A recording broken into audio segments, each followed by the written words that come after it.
Hello, my name is Jennifer Young, and this is my presentation on Get Those Stingers Back.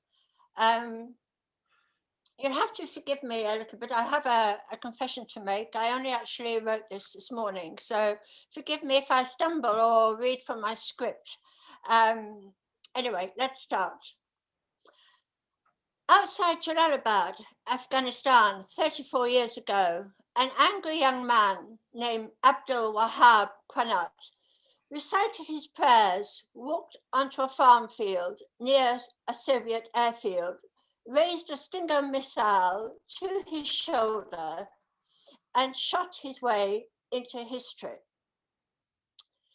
Today, Mr. Wahab is a general manager of the Afghan Central Bank near the Khyber Pass. He's a middle-aged man who carries tinted bifocals in his vest pocket and chooses Diet Pepsi over regular. What the longbow was to English yeomen and the V2 rocket was to the Germans in World War II, the Stinger anti-aircraft missile was to American-backed guerrilla fighters. And this brief presentation is a story of how and why the CIA helped land a mortal blow to the Soviets 34 years ago, and the lengths the agency went to try and secure the return of the Stingers. I'd like to briefly start with some background to this presentation, explain what Stinger missiles are and how they came to be in Afghanistan in the first place. And then I will elaborate on the Herculean efforts of the CIA that went into trying to secure their return. From the Los Angeles airport, you get to the Stinger missile factory by heading east on the Santa Monica Freeway. It's about an hour's ride east towards the mountains before you're into the other Southern California, a small town world of Taco Bells, car washes, and Sizzlers. And then, just beyond the Humane Society shelter in Rancho Cucamonga, the General Dynamics plant suddenly springs out of nowhere. Building 600 is an anonymous structure as it can be found anywhere in America. But in the fall of 1985, the ladies of Rancho Cucamonga were busy inside it, assembling the silver bullet that would soon wreak havoc on the Red Army in Afghanistan. Had any of the holy warriors seen this facility in 1985, they would have been deeply confused. For Building 600 is truly an infidel's factory. To begin with, almost all the workers were women, and Californian women at that. Most were in their 20s or 30s, many were blonde, and more than a few favored tight jeans. They tended to be young mothers from two-income families or single mothers raising kids on their own. Their work, connecting miniature wires, looking through microscopes and large magnifiers to solder circuits, required a careful hand and patience. Starting pay was $4.80 an hour, and went as high as $11 for those of seniority. The ladies normally pulled 8-hour shifts, but in 1985, the Stinger was considered so vital to the defense of the United States that work in Building 600 continued around the clock. They were designed for American soldiers to use, but as it turns out, they were sufficiently user-friendly to make it possible for a simple man with no technical knowledge to put the dull tube on his shoulder, get a MiG or helicopter in his sights, pull the trigger, and bring down a $20 million jet fighter or gunship. On the wall of the warehouse where these 35-pound shoulder-launched anti-aircraft missiles were stored was the motto, "If it flies, it dies." But for the Afghans in the fall of 1985, the Stinger was still not an option the US government was prepared to consider. However, for Charlie Wilson, the quest to shoot something down, to shoot something that could shoot Hind gunship down had become something of a total obsession. For all practical purposes, the MiG-24 flying gunship, Hind flying gunship, was the superweapon of the Afghan war. In 1985, it remained the Soviets' one invincible, blood-curdling instrument that threatened to finally rob the Mujahideen of hope. Perhaps never had any soldiers enjoyed such total superior force as the men who flew the gunships against the Afghans. Descending out of the clouds, they would just hover out of range of the Mujahideen's machine guns. Their only question was where to shoot first and with what weapon.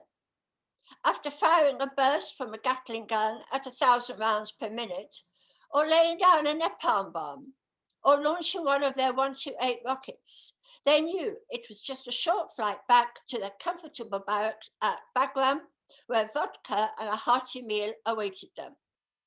For these gods of the sky, flying the gunships was a routine mission of death, so far removed from the ground that they could never hear the sounds of the men screaming or feel the fear and terror and agony they were inflicting.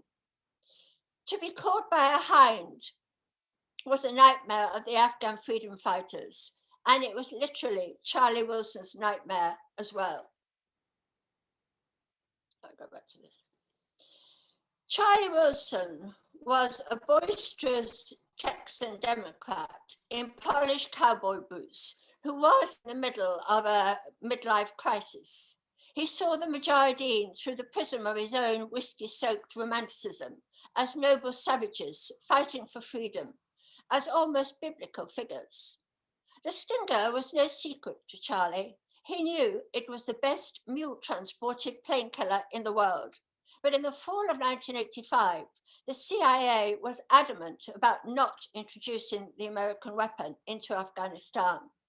But for Charlie, being denied the weapon, the restless quest continued, and he remained relentless, single-minded in his conviction that there had to be a weapon to challenge the Hind. However, with much pressure and a few allies, the CIA began a covert operation to supply Stinger missiles to the Afghan Mujahideen, and this was known as Operation Cyclone. And by 1986, the US approved the first shipment of 250 Stinger launchers and 1,000 missiles to the Mujahideen in Afghanistan. The details of this warrants a separate presentation and are too numerous to mention today. But let's have a look more in detail of the Stinger missiles, and the next couple of slides should explain its lethality. It's basically a man-portable, shoulder-fired, homing, heat-seeking missile. It has limited capabilities against flares. It has a speed of about 668 meters a second, weighs only 34.5 pounds on the shoulders, fully loaded, and its effective range is 4.5 kilometers with a maximum range of 5.9 kilometers. It needs no guidance to launch. It can be operated by one man and takes on aircraft in all aspects. That is incoming, outgoing, and crosses. It is designed to counter high-speed, low-level ground attack aircraft. It is a lethal weapon against helicopters, observation, and transport aircraft. It was produced by General Dynamics and was supposed to have a kill ratio of 70%, a fire and forget missile. It could be transported on foot, in jeeps, pickups, mules, horses, camels, and even on motorbikes. Thus, it was ideal for Afghanistan. It could be fired from rooftops, in built-up areas, mountaintops, desert areas, in gullies, in fact, from everywhere. The biggest flaw in the Stinger, weapons experts say, is the complexity in firing it. But for the Afghan rebels, who are rough, tough mountain men with little technical backgrounds, put that claim to rest by their effective use of the weapon. In practice, there were 18 steps needed to fire the weapon. And while they require considerable practice and fast thinking, they were not much more complex than the procedures used by the foot soldiers of the Revolutionary War to load and fire their muskets. In the words of General Patton, wars are fought with weapons, but won by men. For Engineer Gaffer, who was Abdul Wahid Quanat, the first stinger he fired was dud, it didn't fire. But Gaffer rose to the occasion and seizing a second gripstock and issuing the same cry to his God, Allah Akbar, he fired the second stinger, and suddenly in the sky above Jalalabad, the stakes finally threw the beast. The hind was suddenly a broken toy drifting down from the sky, and from beside Gaffer came a second and a third cry to Allah. And now it was not just one, but 3 hinds splintered to destruction before their eyes. God indeed was great. This was all being taped and relayed back to Langley. The last sequence showed Gaffer's crew unloading Kalashnikov rounds into the crumpled corpses of the Soviet crew as they laid sprawled on the Jalalabad tarmac. And hopefully this next slide is a short clip for you to watch. By 1986, the CIA was supplying the rebels with the Stinger missile. Capable of hitting a moving target 5 kilometers away, it represented a massive threat.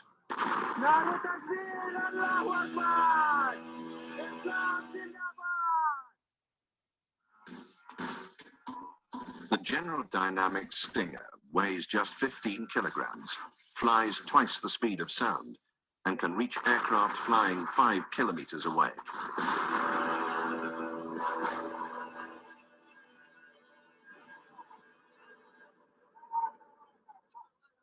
There was a perception in the CIA that the rebels were not technologically advanced enough to utilize such a weapon. But the guerrillas were quick learners, and the new missile proved deadly to the Soviet aircrews.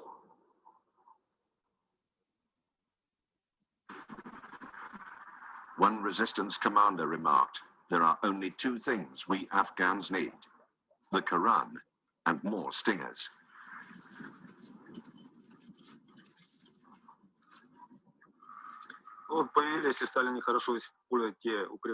Well, you see, the basis for 10 years of war didn't change, and we used one and the same basis. So, however, you would change the routes leading out of the base and back to the base, the directions were still the same. So, Mujahids built up fortified positions in the mountains on the general directions of our approach to the airfields and our routes leaving the airfields. And especially when they got Stingers, they had people literally sitting with Stingers, and if not in a day, then in a month, at this particular point, an aircraft would appear and would be shot at. The most dangerous time was around 1986. We lost a third of our men and a half of all our helicopters. Most of the guys lost were in Mi-8s because they are most vulnerable during landings and takeoffs in enemy territory.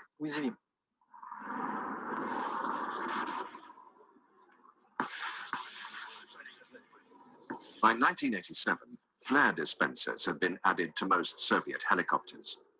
They acted as decoys to the heat-seeking missiles. Fixed-wing aircraft, too, utilized this system. Despite this, in 1987 alone, more than 200 Soviet aircraft fell prey to the Mujahideen's new weapon. Okay. Following these first 3 hinds that were brought down in Jalalabad, Langley, who'd watched everything on a video link, issued, they were triumphant, they issued a cable which said, "Please pass on our congratulations for a job well done." By the time the Soviet troops left Afghanistan in 1989, the CIA started fretting that loose stingers would be bought by terrorist groups or hostile governments, such as Iran's, for use against American civilian planes or military aircraft. Between 2,000 and 2,500 missiles had been given away by the CIA to Afghan rebels during the war. Many had gone to commandos associated with anti-American radical Islamic leaders. A few missiles had been acquired by Iran. President George W. Bush and later President Clinton authorized a highly classified program that directed the CIA to buy back as many stingers as it could from anyone who possessed them. Congress secretly approved tens of millions of dollars to support these purchases. In 1986, the CIA estimated that about 600 slingers were still at large. The going rate per missiles ranged from $80,000 to $150,000. Pakistan's intelligence service, the ISI, handled most of the purchases on a subcontract basis and earning commission for each missile collected. These Stinger repurchases may have improved aviation security, but they also delivered boxes of money to the warlords who were destroying Afghanistan's towns and cities.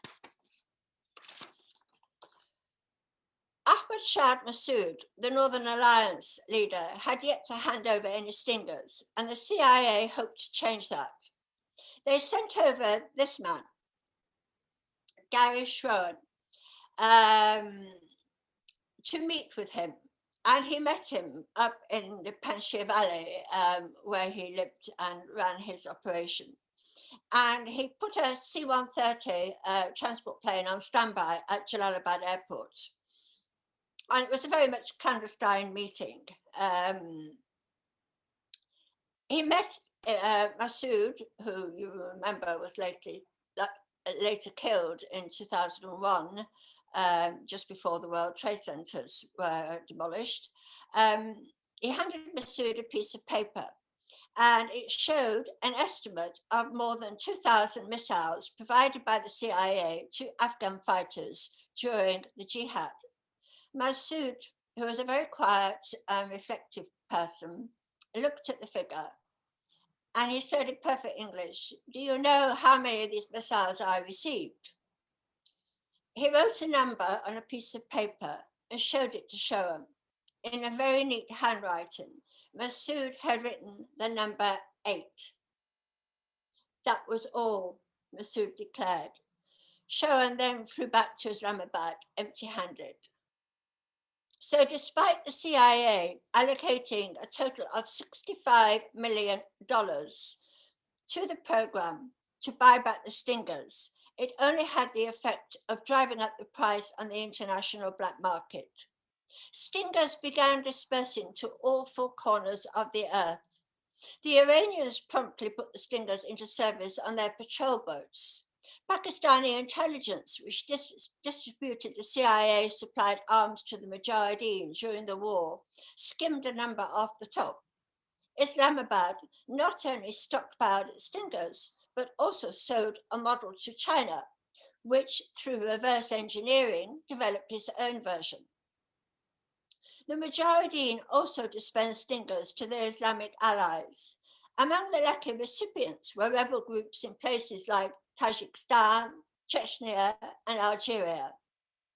Meanwhile, the Pentagon approved the sale of Stingers to at least 21 countries, mostly NATO allies, but also Israel, Egypt, Saudi Arabia, and South Korea. The Soviets stole design data and Stinger components from the Greek army and used the information to build the infamous SAM-14 Gremlin, which is said to be a virtual copy of the Stinger. Stingers inevitably turned up for sale on the international black market in countries like United Arab Emirates, Somalia, Iraq, Qatar, Zambia, and North Korea. They are also believed to be in the arsenal of anti-government guerrillas in Turkey and Sri Lanka, as well as Hezbollah guerrillas operating in Lebanon. In 1990, 2 Colombian drug dealers were arrested after attempting to arrange the purchases of stingers for the Medellin cartel. The following year, US custom agents in Miami arrested 4 men and charged them with attempting to smuggle stingers and other weapons to Yugoslavia. Venezuela is reported to have the largest stockpile of MANPADs, which are man-portable air defense systems, which include the stingers, of any country in Latin America. And there is a worry amongst the US administration now that the Venezuelan government may not sustain full control of its arms, including its missiles, given the deteriorating political crisis. To conclude, therefore, dangers don't end when conflicts cease. The sheer number of stingers out there, combined with battle-tested fighters, is concerning. There are weapons. These are weapons that are easy to smuggle, easy to use, and can have a catastrophic impact, especially if used against commercial aircraft. Errant stingers are still with us. The Indian government has claimed they have been used in Kashmir, and in just weeks before 9/11, Taliban soldiers carried stingers on their shoulders during a military raid in Kabul.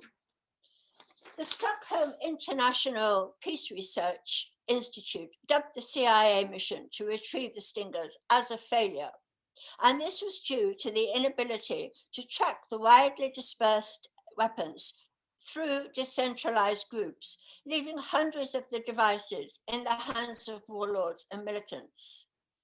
So let me end by quoting Mr. Wahab again, Engineer Gaffer. When I was a Mujahideen on a mountaintop, I'd see the lights of Jalalabad and wish I was there. Now, when I'm in Jalalabad, I miss being in a stone hideout in the mountains and with the Mujahideen. We had an enemy then, the Russians. These suicide bombers today, American and Muslims, attack American and Muslims. So what's the point? Thank you.